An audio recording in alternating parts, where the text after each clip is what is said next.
ओम ओम ओम। जय श्री कृष्ण, जय श्री राधे।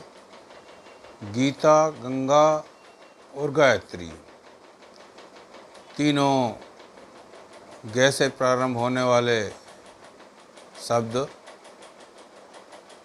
इनमें ये तीनों ही बहुत ही कल्याणकारी हैं, मनुष्य के लिए बहुत कल्याणकारी हैं।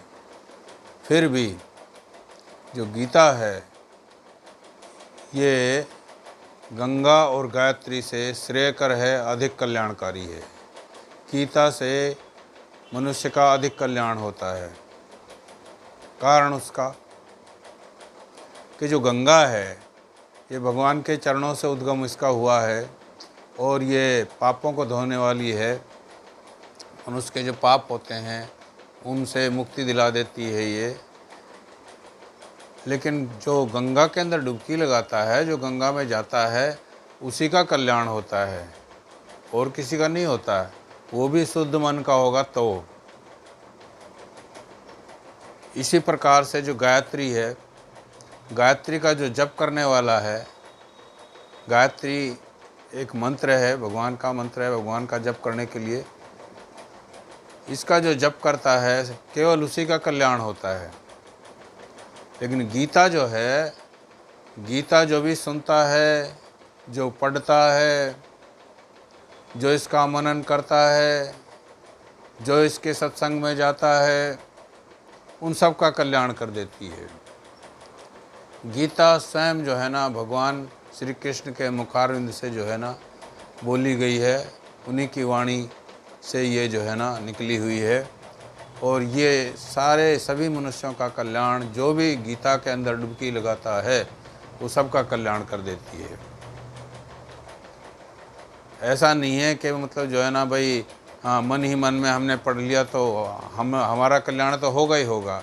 गीता के 18वें अध्याय के अंदर ये स्पष्ट लिखा हुआ है कि जो भी इसका पठन पाठन करेगा या जो कोई सुनेगा, जो सुनाएगा, उन सब का कल्याण जो है ना गीता के द्वारा हो जाएगा।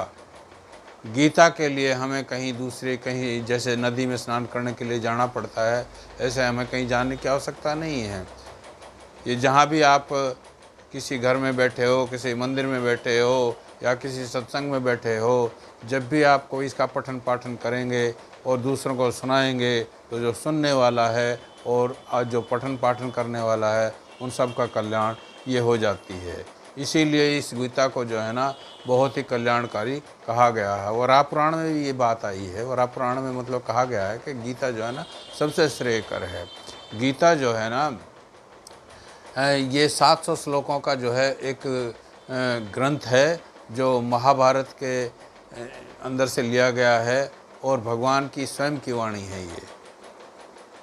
इसलिए गीता को पढ़िए और गीता को सुनाइए, लोग पढ़ा करके लोगों को भी सुनाइए और स्वयं तो इसका मनन चिंतन करिए ही और दूसरों को भी बोलिए कि आप बड़े ध्यान से और बड़े लगन से इसके जो है ना श्लोकों को सुनिए और इसके जो भक्ति योग, कर्म योग और ज्ञान योग के जो हमारे लिए दिशा निर्देश हैं, जो भक्ति के साधन बताए गए हैं, जो कल्याण के साधन बताए गए हैं, उनको ध्यान से सुनकर इनके ऊपर जो है ना मनन करो, चिंतन करो और अपने ऊपर लागू करो, तो इससे जो है ना मनुष्य का कल्याण हो जाएगा।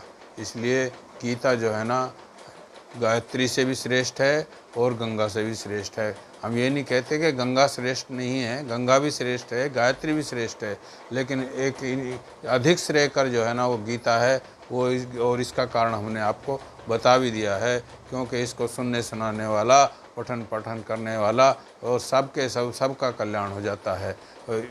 गायत्री में और गंगा में तो जो केवल जो इनका जो है ना जो गंगा में डुबकी लगाएगा उसका और जो गायत्री का जप करेगा उसका, वो मतलब इंडिविजुअल व्यक्तिगत रूप से ही कल्याण होता है। बाकी गीता जो है ना सबका कल्याण करने वाली है। जय श्री कृष्ण, जय श्री राधे, जय भगवत गीता, जय गौ माता, जय गुरुदेव।